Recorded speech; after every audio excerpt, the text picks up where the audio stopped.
नमस्कार दोस्तों, कैसे आप सभी? सबको नमस्कार। आज का जो हमारा टॉपिक है बड़ा ही बेहतरीन टॉपिक है और दुनिया का कोई भी एग्जाम हो, दुनिया की कोई भी बातें हो, ये सत्याग्रह शब्द बड़ा ही इंपॉर्टेंट है। और याद रखना, 4 सत्याग्रह की मैं आज बात करूंगा।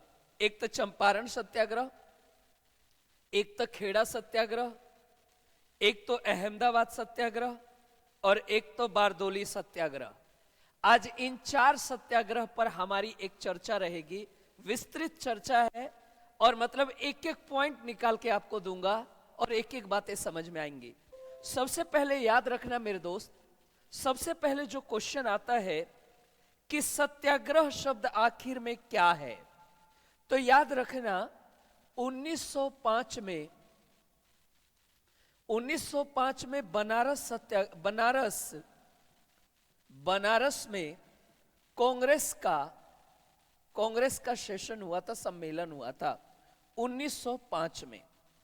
और उस समय कांग्रेस के जो अध्यक्ष थे वो गोखले साहब थे, बालकृष्ण गोखले जी थे। ठीक है, गोखले जी कांग्रेस के अध्यक्ष थे।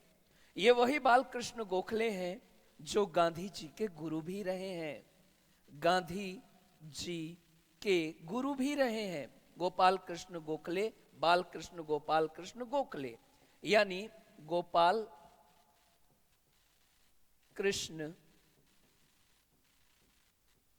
कृष्णा गोखले। तो याद रखना, गोपाल बालकृष्ण गोखले गांधी जी के गुरु भी रहे हैं। और सबसे प्यारा क्वेश्चन, इन्हीं के सेशन में सबसे पहली बार सत्याग्रह शब्द लेकर आया गया। मदन कुमार ने सबसे पहले सत्याग्रह शब्द दिया था। शब्द देने वाले मदन कुमार हैं। और 1905 में बनारस के कांग्रेस सम्मेलन में इस शब्द को लाया गया था, सत्याग्रह शब्द। तो हमारा पहला पॉइंट क्लियर हो गया कि गोपाल कृष्ण गोखले की अध्यक्षता में कांग्रेस का सेशन हुआ था, वहीं पर सत्याग्रह शब्द आया। चलिए, अब हमारा मुद्दा है कि आखिर में जो चंपारण सत्याग्रह है वो क्या है। तो याद रखना, चंपारण का मतलब है कि बिहार का एक क्षेत्र है चंपारण। और चंपारण में बड़े प्रसिद्ध एक किसान नेता है राजकुमार शुक्ल। और राजकुमार शुक्ल के नेतृत्व में जो बिहार के किसान हैं वो आगे बढ़ रहे हैं। और उसी समय, उसी के आसपास जो गांधी जी हैं, यह साउथ अफ्रीका से भारत आए थे। साउथ अफ्रीका से गांधी जी उसी टाइम भारत आए थे 1915 में और गए थे 1893 में। और उसी समय गांधी जी अफ्रीका से भारत आए। जब अफ्रीका से भारत आए तो वह सीधा का सीधा कूद पड़े भारत की आजादी में। और भारत की आजादी में एक और मुद्दा चंपारण सत्याग्रह के नाम से फेमस है। लेकिन गांधी जी को अब तक चंपारण का कुछ भी पता नहीं है। यह भी नहीं पता है कि चंपारण है कहां। और ये राजकुमार शुक्ला अंग्रेजों से परेशान है। किस तरीके से, देखिए, अंग्रेजों ने क्या कर दिया, 3 कटिया खेती का प्रावधान कर दिया। 3 कटिया खेती अंग्रेजों ने निजात की। 3 कटिया खेती क्या होता है? 3/20। अगर आपके पास 20 एकड़ जमीन है तो 17 एकड़ जमीन पर आप नील की खेती करोगे, 3 एकड़ जमीन पर आप अपनी खेती करो। 3 कटिया खेती। लगभग 15% रिजर्व कर दिया नील की खेती के लिए। याद रखना दोस्त, इससे राजकुमार शुक्ला की जो किसानी थी वो तबाह होने लगी और बिहार के जो किसान थे वो नाराज होने लगे अंग्रेजों से। लेकिन उन्हें कोई आदमी नहीं मिल रहा है कि आखिर में इस चीज से कौन निजात दिलाएगा। और तभी पता चल गया राजकुमार शुक्ला को कि गांधी जी एक ऐसे व्यक्ति हैं जो हमारा साथ दे सकते हैं। लेकिन गांधी जी तो चंपारण शब्द भी नहीं जानते। राजकुमार शुक्ला तो छोड़ो, चंपारण भी नाम नहीं जानते। और ये आदमी अचानक कानपुर में गांधी जी से मिलने पहुंचे। गांधी जी आए थे कानपुर, लेकिन वहां गांधी जी नहीं मिल पाए। फिर यह आश्रम गए, साबरमती आश्रम गुजरात, वहां पे भी गांधी जी से मुलाकात नहीं हो पाई। फिर गांधी जी अगेन लखनऊ आए। जब लखनऊ समझौता था 1916 में, तो वहां पे भी पूर्णतः बात नहीं हो पाई। लेकिन इस आदमी का बार बार पहुंचना और गांधी जी को अपनी विचारधारा देना, गांधी जी अचानक इस आदमी से बोले, ठीक है मैं प्रयास करता हूं आपके इस तकलीफ को दूर करने की। चलो मैं जब कलकत्ता आऊंगा ना, तो आप मेरे को अपने चंपारण ले चलना। ऐसे चंपारण है कहां? तब इन्होंने बताया जी बिहार में है, और जब मैं कलकत्ता आऊंगा तो मेरे को ले चलना। अब इस आदमी ने फाइनली ठान लिया कि जैसे ही कलकत्ता आएंगे मैं उन्हें अपने चंपारण ले चलूंगा। और डेट डिसाइड हो गई कि 10 अप्रैल 1917 को ये कलकत्ता पहुंच रहे हैं गांधी जी। भाई साहब, उससे पहले ही राजकुमार शुक्ला अपने पूरे किसानों का लीडर बनते हुए कलकत्ता पहुंच गए। अभी गांधी जी आए भी नहीं थे, और गांधी जी आए। गांधी जी को उस सम्मेलन के बाद सीधा ये आदमी चंपारण लेकर आए। और जब चंपारण लेकर आए, ये देखिए, ये जो पुलिस इंस्पेक्टर है ये कुर्बान अली है। कुर्बान अली की सुरक्षा में गांधी जी हैं और राजकुमार शुक्ला हैं। और फाइनली अपनी सारी बातें राजकुमार शुक्ला ने रखा कि जबरदस्ती अंग्रेज हमसे नील की खेती उगा रहे हैं, हम क्या करें। बोले और कौन कौन है यहां पर? बोला जी सब है, राजेंद्र प्रसाद है, मजरूल हक है, महादेव देसाई है, जेबी कृपलानी है, सब यही तो है। बोला अच्छा।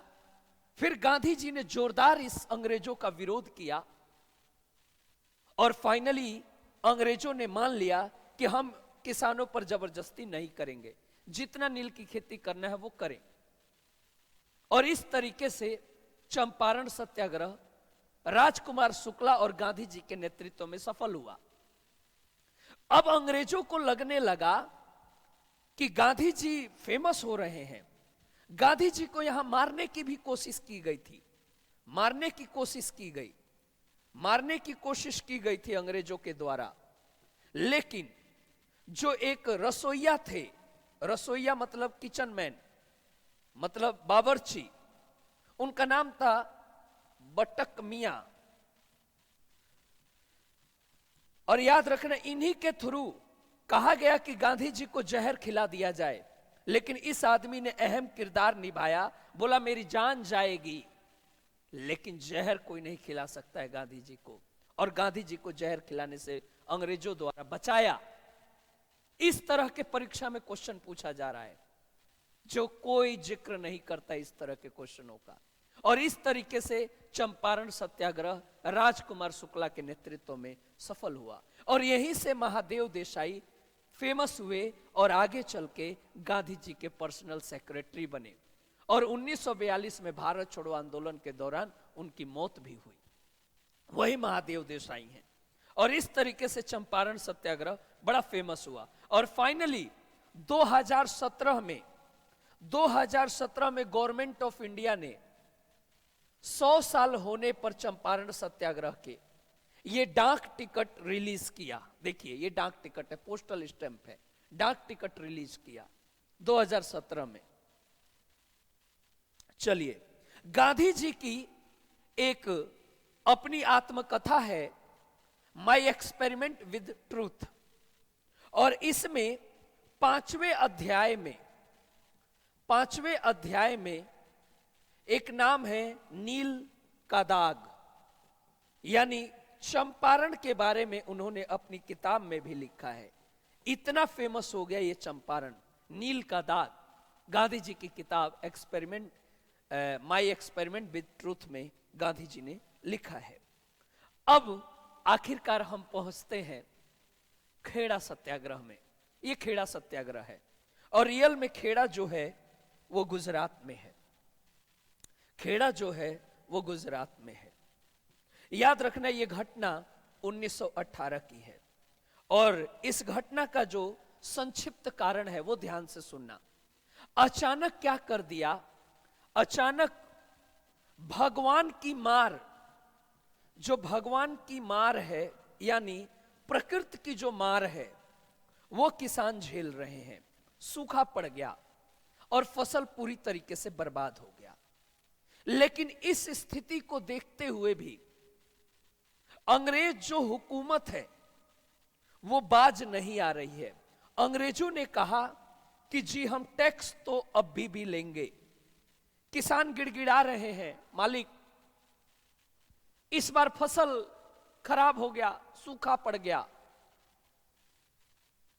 बोला कुछ नहीं जानते हम, हमको टैक्स चाहिए। भाई साहब किसान सारे सड़क पर हैं।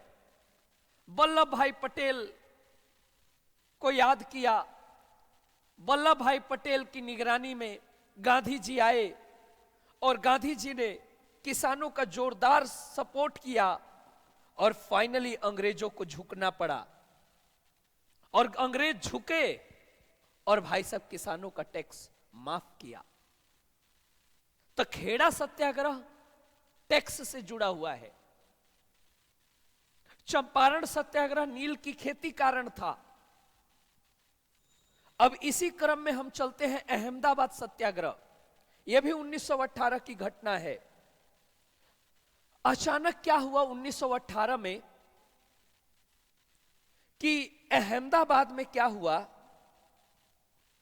गुजरात में पड़ता है, और यहां पर प्लेग जैसी बीमारी पहुंच गई।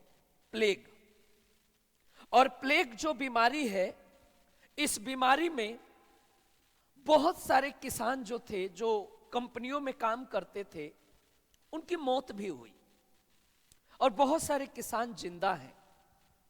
वो लोग प्लेग का जो बोनस घोषित हुआ था मालिकों के द्वारा कि अगर कोई बीमारी आएगी और उसमें तुम किसान में से कोई मरता है तो हम उन्हें बोनस देंगे और एक नौकरी भी देंगे। ये रूल था, मालिकों ने निकाल रखा था। तब तक 1918 में अहमदाबाद में प्लेग फैल गया। बहुत सारे किसान मर भी गए। उनके घर वालों ने डिमांड किया मालिकों से कि साहब हमारे आदमी आपके मिल में काम करते थे और उनकी मौत हो गई है। बोला अच्छा, आप लोगों ने कहा था कि हम बोनस भी देंगे और नौकरी भी देंगे। तो बोला हाँ 20% मिल जाएगा बोनस उसकी सैलरी का। बोला नहीं जी 20% नहीं चाहिए हमें, हम भीख थोड़ी मांग रहे हैं, हमें 50% चाहिए बोनस। मालिक बोले ना ना ना 20%। मालिकों का कहना है 20%, हम किसान की डिमांड है 50%। अब ये मानने को तैयार नहीं है ना, तैयार नहीं है। फिर जद्दोजहद के बाद अंबालाल साराभाई, अंबालाल साराभाई, अंबालाल साराभाई और अनसुईयाबेन पटेल, अनसुईयाबेन पटेल के नेतृत्व में गांधी जी पहुंचते हैं अहमदाबाद और गांधी जी ने किसानों का पक्ष बड़ा किया और किसानों से कहा कि देखो तुम 50% मांग रहे हो, वो 20% देने को तैयार है। मैं एक बीच का रास्ता निकालता हूं, ना तुम्हारा 50% और ना इनका 20%, चलो 35% और एक नौकरी पर राजी हो जाओ। सारे किसान गांधी जी की जय, गांधी जी की जय। और ये आंदोलन भी, ये सत्याग्रह भी आखिर में सफल हुआ। तो ये छोटे छोटे जो आंकड़े हैं ना, आपको मजबूत करेंगे और आपको वहां तक पहुंचाएंगे। याद रखना, यह बारदोली सत्याग्रह है, यह भी गुजरात में पड़ता है, लेकिन यह घटना 1928 की है, 12 जून 1928 की है। याद रखना मेरे दोस्त, अचानक क्या किया, किसानों के ऊपर अंग्रेजों ने जुर्म की बड़ी बोझ गिरा दी, पूरा का पूरा बोझ डाल दिया। 22% टैक्स अचानक बढ़ा दिया, अचानक 22% टैक्स की बढ़ोतरी कर दी। बाप रे बाप, सारे किसान दब गए इस बोझ में, इस बोझ में दब गए। अब जो भी गुजरात यानी जो बारदोली है, यहां के जो किसान हैं, उनको कुछ नहीं दिख रहा है, सीधा सीधा वल्लभ भाई पटेल दिख रहे हैं। वल्लभ भाई पटेल को याद किया, बोला भाई कुछ तो कराओ। बोला एक आदमी कर सकता है, गांधी जी। बोला बुला लो यार, बुला लो।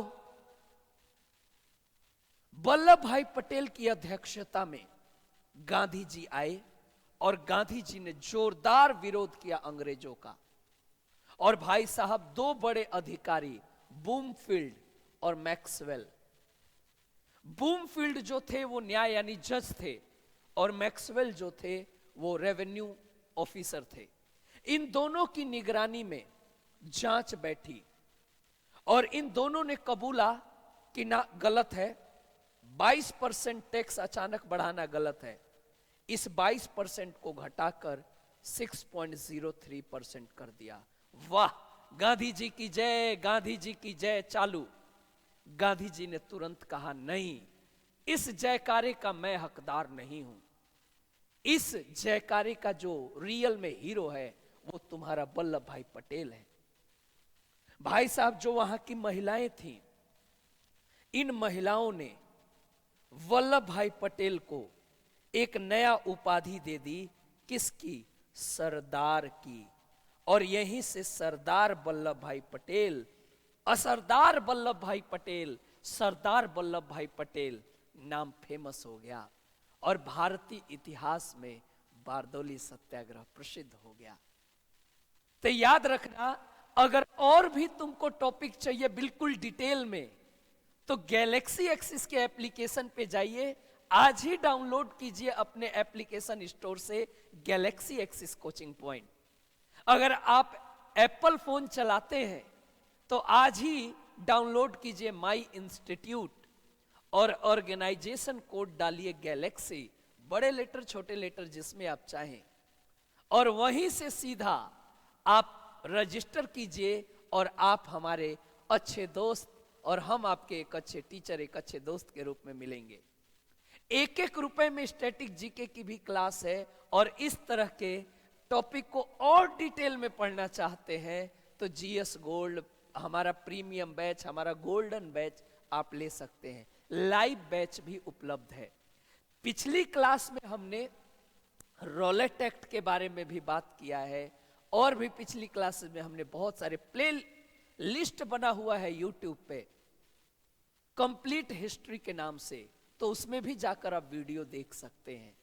मिलेंगे नेक्स्ट वीडियो के साथ जिसका नाम है आखिर में सैंडर्स की हत्या कैसे हुई, और आखिर में इन तीनों हमारे महत्वपूर्ण योद्धाओं को फांसी किस जुर्म में दी गई। ये जानने के लिए आप अगली वीडियो जरूर देखें। पिछली वीडियो भी आपको प्ले लिस्ट में दिख जाएगी, और डिटेल जानकारी के लिए आप हमारा एप्लीकेशन भी डाउनलोड कर सकते हैं। तो मिलेंगे अगली क्लास में इन महान क्रांतिकारियों के साथ। तब तक के लिए हमें इजाजत दीजिए। नमस्कार।